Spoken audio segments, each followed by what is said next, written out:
سيدنا ونبينا وشفيعنا وقرة أعيننا محمد صلى الله عليه وسلم وعلى آله وصحبه ومن والاه ولا حول ولا قوة إلا بالله العلي العظيم ولا حول ولا قوة إلا بالله العلي العظيم ولا حول ولا قوة إلا بالله العلي العظيم. أما بعد، سبحانك لا علم لنا إلا ما علمتنا إنك أنت العليم الحكيم، وتب علينا إنك أنت التواب الرحيم. رب اشرح لي صدري ويسر لي أمري واحلل عقدة من لساني يفقه قولي. اللهم أرنا الحق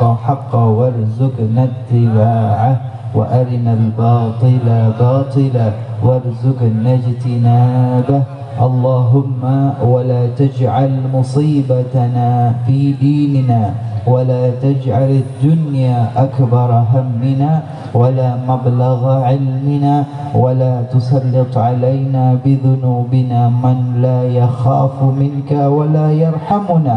اللهم اجعلنا ممن يستمعون القول فيتبعون أحسنه برحمتك يا أرحم الراحمين. آمين اللهم amin. Tafdhili wa ihtirami, yang saya hormati dan yang saya muliakan, segenap para habaib, segenap para alim, ulama, segenap para asatidah, segenap para tokoh masyarakat, sesepuh dan bini sepuh, Pak Lurah beserta seluruh jajarannya, aparat keamanan beserta seluruh anggotanya, semua yang tidak dapat kami sebutkan nama beliau satu persatu karena keterbatasan waktu yang kita miliki. Segenap hadirin hadirat jamaah yang dimuliakan oleh Allah, Assalamualaikum warahmatullahi ta'ala wabarakatuh. Waalaikumsalam warahmatullahi wabarakatuh. Sallu ala Nabi Muhammad.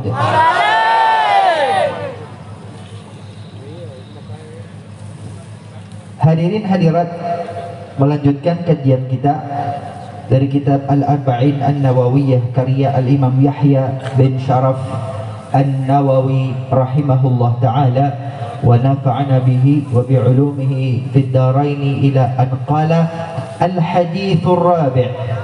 Hadith yang keempat, an Abi Abdurrahman Abdullah bin Mas'ud radhiyallahu ta'ala anhu qala حدثنا رسول الله صلى الله عليه وسلم وهو الصادق المصدوق. Hadis yang keempat dari sahabat Rasulullah sallallahu alaihi wasallam yang bernama Abdullah bin Mas'ud. Beliau berkata, haddatsana Rasulullah. Rasulullah sallallahu alaihi wasallam suatu saat menyampaikan kepada kami, wa huwa as-sadiqul masduq, dan beliau Nabi Muhammad as-sadiq, sosok yang senantiasa berucap dengan kebenaran dan kejujuran, al-masduq, yang mendapatkan kebenaran, yang mendapatkan pembenaran, yang mendapatkan pembelaan dari Allah Subhanahu wa ta'ala. Rasulullah bersabda, inna ahadakum yujma'u khalquhu fi batni ummihi 40 yawman nutfah ثم يكون علقة مثل ذلك ثم يكون مضغة مثل ذلك ثم يرسل الملك فينفخ فيه الروح ويؤمر ب4 كلمات بكتب رزقه وأجله وعمله وشقي أو سعيد. فوالذي لا إله إلا غيره إن أحدكم لا يعمل بعمل أهل الجنة حتى ما يكون بينه وبينها إلا ذراع فيسبق عليه الكتاب فيعمل بعمل أهل النار فيدخلها وإن أحدكم لا يعمل بعمل أهل النار حتى ما يكون بينه وبينها إلا ذراع فيسبق عليه الكتاب فيعمل بعمل أهل الجنة fayadkhuluha. Hadis rawahu al-Bukhari wa Muslim. Sallu ala Nabi Muhammad. Hadirin hadirat jamaah yang dimuliakan oleh Allah, hadis yang keempat yang meriwayatkan adalah sahabat Rasulullah yang bernama Abdullah bin Mas'ud, disebut juga dengan Ibnu Mas'ud. Beliau salah satu sahabat yang memeluk agama Islam pada masa-masa awal. Disebutkan, diriwayatkan beliau adalah orang keenam yang beriman kepada Allah dan Rasulnya. Saat itu Rasulullah bersama Abu Bakar As-Siddiq sedang berjalan, bertemu dengan Abdullah bin Mas'ud, yang saat itu Abdullah bin Mas'ud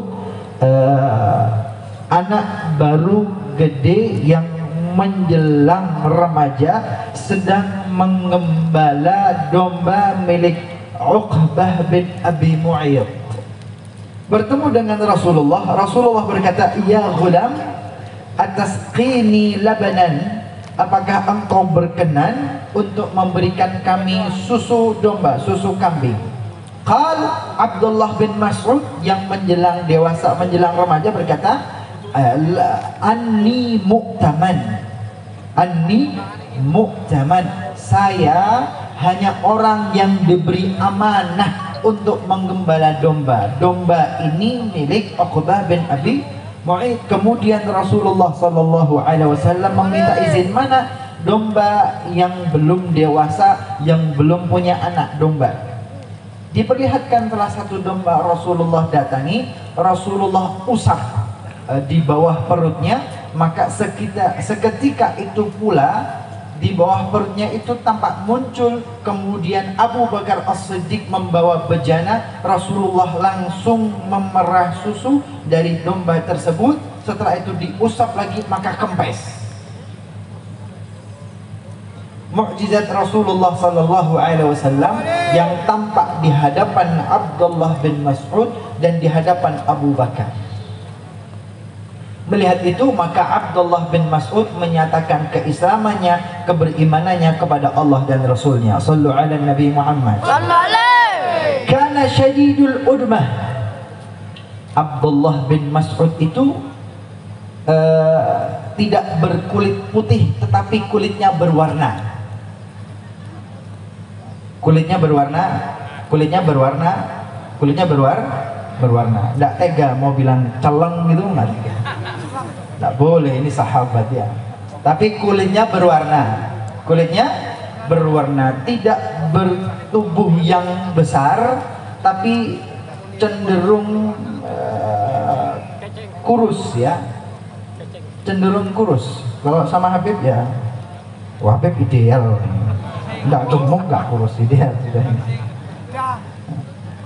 Kurus, kakinya itu demikian kurus.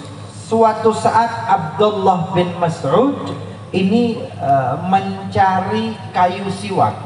Dia memotong ranting dari kayu siwak sehingga kakinya kedua kedua betisnya tampak dan kelihatan kalau kurus. Maka sahabat yang melihat tertawa terbahak-bahak. Rasulullah bertanya, "Ma tadhakun?" Apa yang membuat kalian tertawa? Itu Rasulullah, kedua kakinya itu cek cili kalau bahasa kita cek cili kakinya. Wallahi kata Rasulullah, "Innahu la athqal min Uhud indallah." Demi Allah, kedua kaki itu di sisi Allah lebih berat timbangannya dari gunung Uhud. Sallu ala Nabi Muhammad. Sallu ala Nabi Muhammad. Jangan menilai seseorang dari tampilan fisiknya. Saya ulangi, jangan menilai seseorang dari tampilan fisiknya. Bisa jadi yang kelihatan biasa-biasa saja, sederhana, ternyata mulia di sisi Allah Subhanahu wa Ta'ala. Bisa jadi yang kelihatannya hebat, kelihatannya Masya Allah, ternyata di sisi Allah tidak ada artinya. Jangan tertipu dengan penampilan yang kelihatan keren, gagah, mobilnya, kendaraannya baru, ternyata minjem. Bisa saja. Siapa yang tahu? Kan bisa saja. Nah, enak kijang abang katanya.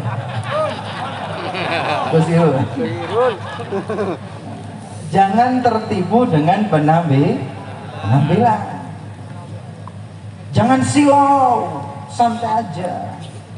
Kadang-kadang kebesaran, kemewahan, yang gemerlap, kadang-kadang ya bisa minjem, ya bisa kadang-kadang ya nipu konconya di majelis. Betul. Angel, wis angel.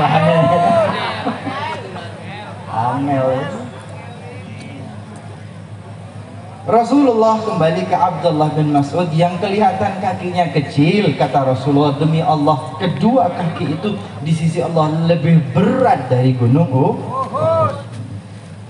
Sallu ala Nabi Muhammad. Ketika turun surat Ar-Rahman, Rasulullah bertanya kepada seluruh sahabatnya, Man yaqra ala Quraisy, siapa yang berani membacakan surat Ar-Rahman ini di hadapan orang-orang Quraisy Makkah? Ana ya Rasulullah, kata Abdullah bin Mas'ud. Padahal yang keceng ini ya, yang kelihatan kurus ini, ketika di hadapan sahabat semuanya, siapa yang berani? Abdullah bin, saya ya Rasulullah. Justru dia yang paling mengatakan, saya Rasulullah, saya berani. Langsung bangkit pergi ke Nadi Quraisy, tempat tongkrongannya, gerdunya orang-orang Quraisy, kira-kira gitu ya, tongkrongannya orang-orang Quraisy itu. Datang ke situ, Abdullah bin Mas'ud langsung baca Ar-Rahman 'allamal Qur'an, khalaqal insan, 'allamahul bayan. Ada Abu Jahal, ada Abu Lahab, dengan kalimat Ar-Rahman langsung merah padam wajahnya. Kurang ajar, ini kuru-kuru nantang.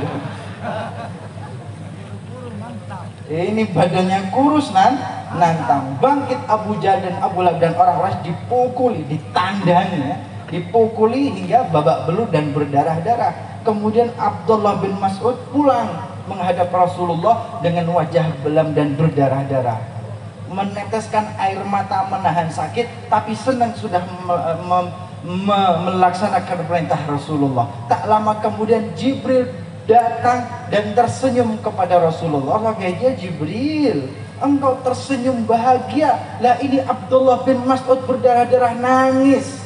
Ya Rasulullah, kelak kau akan tahu kenapa aku tersenyum. Sallu ala Nabi Muhammad. Sallu ala Nabi Muhammad. Hadirin hadirat, ternyata Nabi Muhammad itu loh, tidak segala hal dikasih tahu. Ada rahasia. Ya Rasulullah, kelak engkau akan tahu kenapa saya mesem dan tersenyum. Jadi sabarlah ketika melihat penderitaan. Kadang-kadang Allah menyimpan derita dan kepedihan saat ini agar engkau kelak tersenyum bahagia di waktu yang tepat. Catat status ente, catat. Sallallahu ala Nabi Muhammad. Ternyata nanti ketika terjadi perang Badar berarti umat Islam sudah meninggalkan Makkah, hijrah ke kota Madinah, maka terjadi perang Badar. Ketika perang selesai, banyak korban di antara orang-orang Makkah, orang-orang Quraisy. Rasulullah perintahkan, "Hei Abdullah bin Mas'ud, periksa lagi yang sedang dalam keadaan sakaratul maut, belum benar-benar mati, matikan." Dimatikan ya. Cetet, dimatikan. Abdullah bin Mas'ud membawa tombak yang panjang, yang kelihatan masih belum mati 100%, setengah mati, dimatiin sekarang. Tes, tes, tes. Nah, ketika tes, tes, tes ini ketemu dengan Abu Jahal. Ini yang kemarin ngeroyok saya. Ini yang kemarin ngeroyok saya babak belur, sekarang dia dalam keadaan lemah, hampir sekarat, meninggal dunia. Maka Abdullah bin Mas'ud tombaknya diarahkan ke wajahnya. Nggak bisa ngelawan sekarang. Kemudian dimatikan oleh Abdullah bin Qas. Abu Jahal meninggal di tangan Abdullah bin Mas'ud. Ini ternyata yang membuat malaikat Jibril tersenyum kelak, Abdullah bin Mas'ud yang akan mematikan Abu Jahal. Ya, sallu ala Nabi Muhammad. Abdullah bin Mas'ud itu sudah kamar-kamar tak ceritain lagi. Kembali ke hadis kita. Pertama, paragraf pertama dari hadis tadi, Rasulullah sallallahu alaihi wasallam menceritakan tentang proses penciptaan manusia. 15 abad yang lalu, ketika belum ada ilmu pengetahuan modern, sebelum ada ilmu kedokteran modern, sebelum ada USG, baik yang 3 dimensi ataupun 4 dimensi. Dulu Rasulullah sallallahu alaihi wasallam sudah menceritakan bahwa proses penciptaan manusia pertama kali terjadi dalam perut ibunda menjadi nutfah, embrio cikal bakal manusia. Ketika spermatozoa, sel spermatozoa berhasil membuahi indung telur, berproses selama 40 hari menjadi nutfah, cikal bakal embrio manusia. Thumma yakunu alaqah, kemudian berkembang menjadi alaqah. Dia akan berusaha menempel di dinding rahim. Kalau berhasil menempel di dinding rahim, berproses yakunu mudghah, menjadi segumpal darah, segumpal daging, hingga organ-organnya akan mulai terbentuk sampai kemudian menjadi bentuk janin yang sempurna. Thumma yursalul malak, kemudian setelah janin bentuknya sempurna, Allah kirimkan malaikat fayunfakhu fihi ruh. Tugas malaikat tersebut meniupkan ruh kepada jabang bayi. Sallu ala Nabi Muhammad. Sallu ala Nabi Muhammad. Ketika sudah mendapatkan ruh, langsung yu'maru bi arba'i kalimat, langsung Allah tetapkan suratan takdirnya. Pak, Bu. Ketika janin di dalam perut ibunda mendapatkan ruh, otomatis suratan takdirnya ditetapkan. Bikadbi rizkihi wa ajalihi wa amalihi wa syaqiyun aw sa'id. Ajalnya sudah ditentukan. Ajalnya sudah ditentukan. Di perut itu ajal sudah ditentukan. Bikadbi rizkihi wa ajali, rezekinya sudah ditentukan. Rezeki itu bisa harta, rezeki itu bisa berkeluarga, rezeki itu bisa anak keturunan, rezeki itu bisa ilmu, rezeki itu bisa kesehatan, rezeki juga bisa jodoh. Rezeki juga bisa jodoh. Kalau memang dia bukan rezekimu, jangan khawatir, masih banyak rezeki-rezeki lain yang Allah siapkan untukmu. Sallu ala Nabi Muhammad. Bikadbi rizkihi wa ajalihi wa amali wa syaqiyun aw sa'id. Amal, perbuatan, fungsinya, dan dia bahagia atau sengsara. Ala kulli hal, hadirin hadirat Bapak Ibu, artinya kita menjalani kehidupan di dunia ini, Pak, Bu, sudah ada suratan takdir. Maka jalani saja. Opo jare pangeran, ojo sambat, ojo ngresula. Opo jare pangeran, biarkan cinta menemukan jalannya sendiri.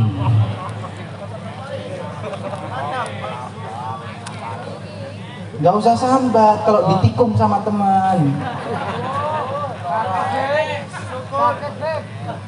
Sakit beb, sepuh belum sakit siapa?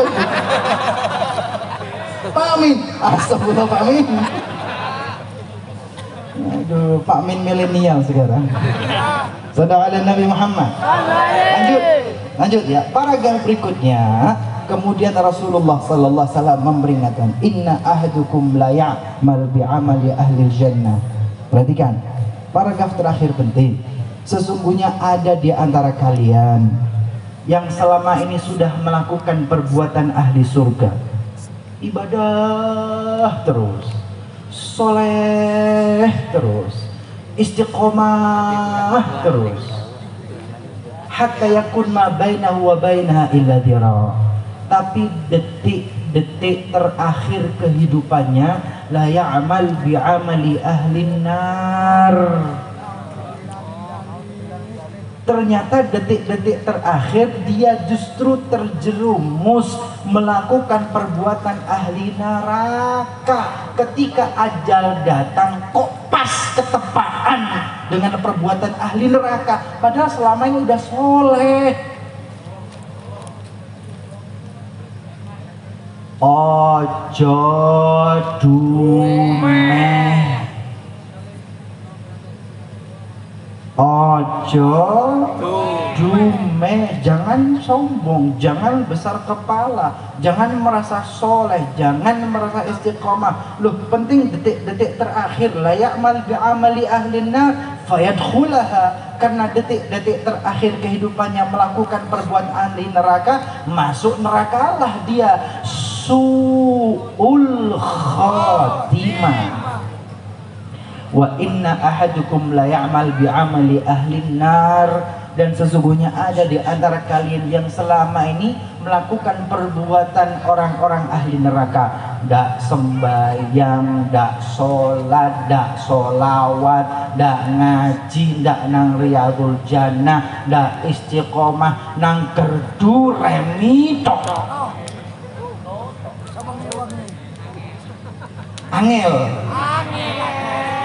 Tetapi ternyata la ya'malu wa hatta ma yakun bainahu wa bainahu illa dhira'. Tapi ternyata detik-detik terakhir dari kehidupannya la ya'malu bi'amali ahlil jannah. Ternyata ia melakukan perbuatan ahli surga, fayadkhulaha, maka dia masuk surga.